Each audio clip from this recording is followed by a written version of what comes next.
দর্শক, মার্কিন সহকারী পররাষ্ট্রমন্ত্রী পল কাপুর বাংলাদেশে অবস্থান করছেন। কালকে তার সফর শেষ হবে এবং তিনি দেশে ফিরে যাবেন। তিনি এসেছেন দিল্লি হয়ে, এবং দিল্লির বার্তা যে তিনি এনেছেন সেটা বিভিন্ন সূত্রের থেকে যে আভাসগুলো পাওয়া যাচ্ছে সেই ব্যাপারে আমরা আলোচনাও করেছিলাম। পল কাপুরের সঙ্গে বৈঠক হয়েছে আমাদের পররাষ্ট্র মন্ত্রীর, বাণিজ্য মন্ত্রীর বৈঠক হয়েছে, বিদ্যুৎ মন্ত্রীরও বৈঠক হয়েছে। পল কাপুর এনসিপি নেতাদের সঙ্গে, জামাত নেতাদের সঙ্গে বৈঠক করবেন আজকের মধ্যে, সেই খবরও আমরা মোটামুটি জানি। তার আওয়ামী লীগ নেতাদের সঙ্গে বৈঠক করারও কথা রয়েছে, কিন্তু সেটা ভার্চুয়ালি বৈঠক করবেন। এই কার্যক্রমগুলো তার রয়েছে।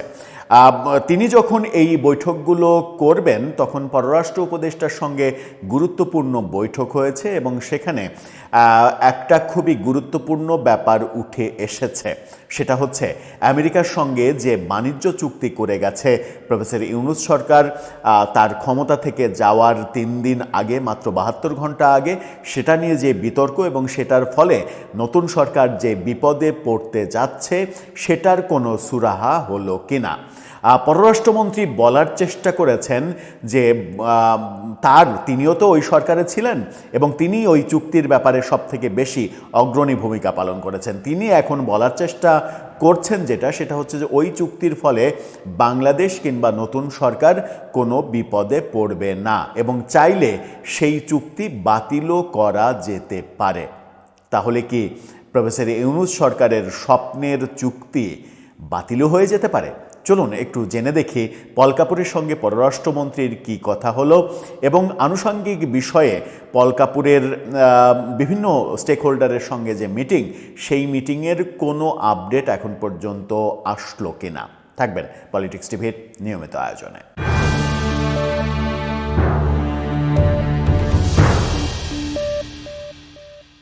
দর্শক, বলছিলাম যুক্তরাষ্ট্রের সঙ্গে যে অসম বাণিজ্যিক চুক্তি করেছে প্রফেসর ইউনূস সরকার বিদায়ের মাত্র 3 দিন আগে, সেই চুক্তির ব্যাপারে অনেক কথা হয়েছে, অনেক সমালোচনা, এবং এটাকে দেশবিরোধী চুক্তি, গোপন চুক্তি এভাবে আখ্যা দেওয়া হয়েছে। এবং বর্তমান সরকার সেই চুক্তির ফলে নানা ধরনের সমস্যা ফেস করতে হবে, সেই আলোচনাও রয়েছে। আগের সরকারে থাকা নিরাপত্তা উপদেষ্টা, যিনি পররাষ্ট্র উপদেষ্টাকে টপকিয়ে পররাষ্ট্র নীতি নিয়ে অনেক কাজ করেছেন, প্রফেসর ইউনূসের নানা এজেন্ডাই তাকে বাস্তবায়ন করতে দেখা গেছে, সেই খলিলুর রহমান যখন নতুন সরকারের পররাষ্ট্রমন্ত্রী, তখন তিনি পল কাপুরের সঙ্গে মিটিং করার পরে বলছেন যে ওই চুক্তি নতুন করে আলোচনার স্কোপ রয়েছে। হঠাৎ করে নতুন করে আলোচনার প্রসঙ্গ কেন আসছে, কি বলছে ডেইলি স্টারের শিরোনামটা দেখে নিন। সেখানে বলা হচ্ছে, যুক্তরাষ্ট্রের সঙ্গে বাণিজ্য চুক্তি কাজ না করলে আলোচনার পথ খোলা আছে। অর্থাৎ সেই চুক্তি মানে নতুন করে সংশোধন, পরিমার্জন, পরিবর্ধন করা যেমন যেতে পারে, তেমনি বাতিলও করা যেতে পারে। ধরে নেন বাংলাদেশ সরকার, মানে ওই চুক্তির একটা ক্লজ আছে যে 60 দিনের সময় দিয়ে, 60 দিনের একটা টাইম ফ্রেম বেঁধে এই চুক্তির ব্যাপারে আপত্তি তুলে সেটা বাতিল করা যাবে। ধরে নিলাম যে বাংলাদেশের নতুন সরকার, তারেক রহমানের যে সরকার, সেই সরকার মনে করছে যে এই চুক্তি আমার স্বার্থ বিরোধী। ওই চুক্তির একটা ক্লজ অনুযায়ী আমি মনে করলাম যে এই চুক্তি আমি বাতিল করব, আমেরিকাকে নোটিশ দিলাম, 60 দিনের সময় দিয়ে নোটিশ দিলাম এবং সেটা বাতিল করতে চাইলাম। আমেরিকা কি সেটা মেনে নেবে? আমেরিকা কি আমাদের সঙ্গে মানে ভাইয়ের মতো আচরণ করবে, নাকি আমেরিকা এখন ইরানে যেটা করছে সেরকম একটা মানে শত্রুর মতো সম্পর্ক তৈরি হবে? কিংবা আমাদের মতো উন্নয়নশীল একটা দেশের পক্ষে আমেরিকার সঙ্গে করা চুক্তি, সেই চুক্তি বাতিল করব আমি, সেটা বলার সাহস কি আমরা অর্জন করতে পেরেছি? বাস্তবতা হচ্ছে সেটা করার সাহস আমরা অর্জন করতে পারিনি। তাহলে ওই যে ক্লজ, ওই ক্লজটা দুই পক্ষের জন্য বলা হলেও ওই ক্লজটা মূলত ইচ্ছা করলে আমেরিকা ব্যবহার করতে পারে, ইচ্ছা করলে বাংলাদেশ ব্যবহার করতে পারে না। খলিলুর রহমান কি বলছেন? খলিলুর রহমান বলেছেন যে যুক্তরাষ্ট্রের সঙ্গে বাণিজ্য চুক্তি করে বাংলাদেশ কোনো বিপদে পড়তে যাচ্ছে না। ভালো কথা, আপনি তো চুক্তি করিয়েছেন, আপনি যদি মনে করেন বিপদে পড়তে যাচ্ছে না, আপনার সরকার এখন 5 বছর আছে, 5 বছরে আপনি ভালো মন্দ ভালোই বুঝবেন।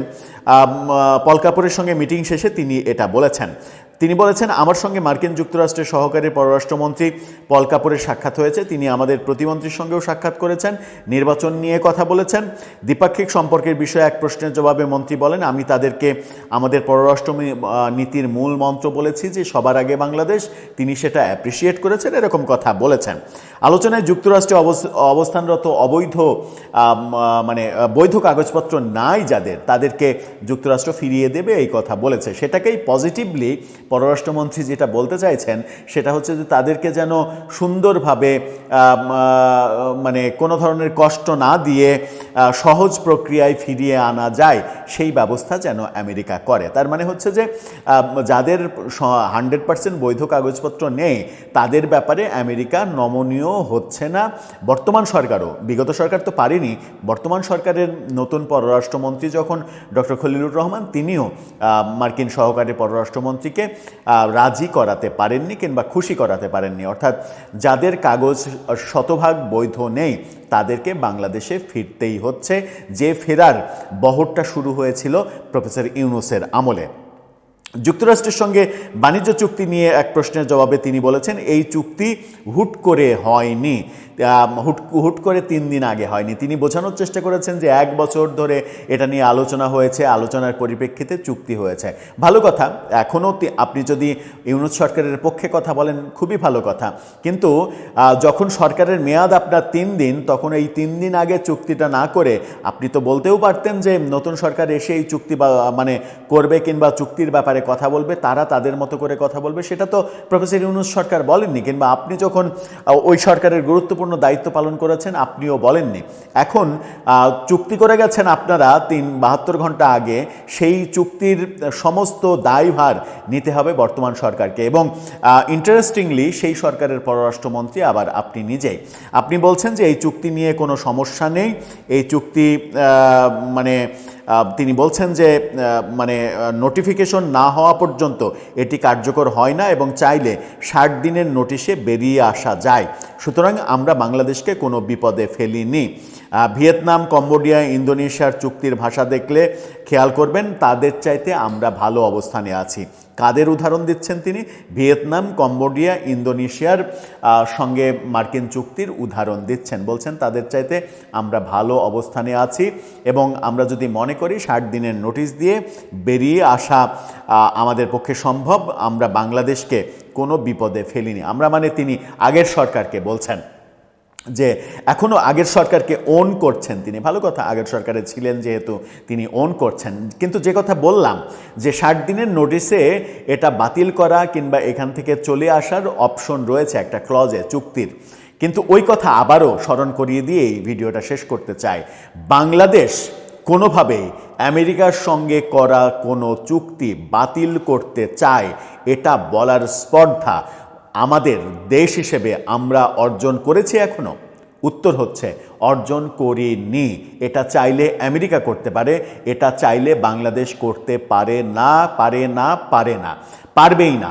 কারণ এটা যদি আমি বাতিল করতে চাই, নতুন সরকার যদি বাতিল করতে চাই, নতুন সরকারের ওপরে দোজকের আগুন নেমে আসবে এবং আমেরিকার বর্তমান প্রেসিডেন্ট ডোনাল্ড ট্রাম্প যেরকম পাগলাটে খ্যাপাটে মানুষ, তিনি সাথে সাথে বাংলাদেশকে শত্রুর তালিকায় ফেলে দেবেন এবং শত্রুর তালিকায় ফেলে দিলে কি অবস্থা হবে সেটা খুব ভালো করেই আমরা জানি।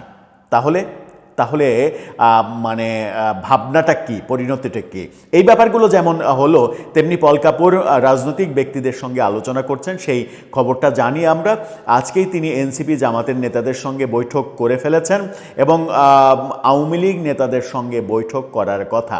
কালকে যখন তিনি চলে যাবেন সেই পর্যন্ত হয়তো কোনো আপডেট পাওয়া যেতেও পারে যে পল কাপুর রাজনৈতিক দলগুলোর সঙ্গে বৈঠকে দিল্লির থেকে যে বার্তা এনেছেন বলে ভারতীয় বিভিন্ন মিডিয়া বলছে, সেই ব্যাপারে কি পদক্ষেপ নিলেন কিংবা কোন মেসেজ দিলেন রাজনৈতিক দলগুলোকে, বিশেষ করে এনসিপি জামাতকে কি মেসেজ দিলেন? তিনি কি এই মেসেজ দিলেন যে ভারত বিরোধী যে রাজনীতি তোমরা করেছো এখন আপাতত সেটা ক্ষান্ত দাও, অনেক হয়েছে, এরপরে তোমরা যদি অ্যাগ্রেসিভলি এগুলো করতেই থাকো তাহলে সেটাকে আমেরিকা ভাবতে পারে যে এটা আমেরিকার বিরুদ্ধে অবস্থান। অবশ্য ডক্টর খলিলুর রহমান এই যে মধ্যপ্রাচ্যে যুদ্ধ হচ্ছে সেই যুদ্ধের ব্যাপারে পল কাপুরকে নাকি বলেছেন যে খুব দ্রুত কূটনৈতিক সমাধানের মাধ্যমে সমস্যার সমাধান করতে, যুদ্ধ থামাতে। দর্শক, সব মিলে আপনার মতামত জানিয়ে লিখতে পারেন আমাদের কমেন্ট বক্সে।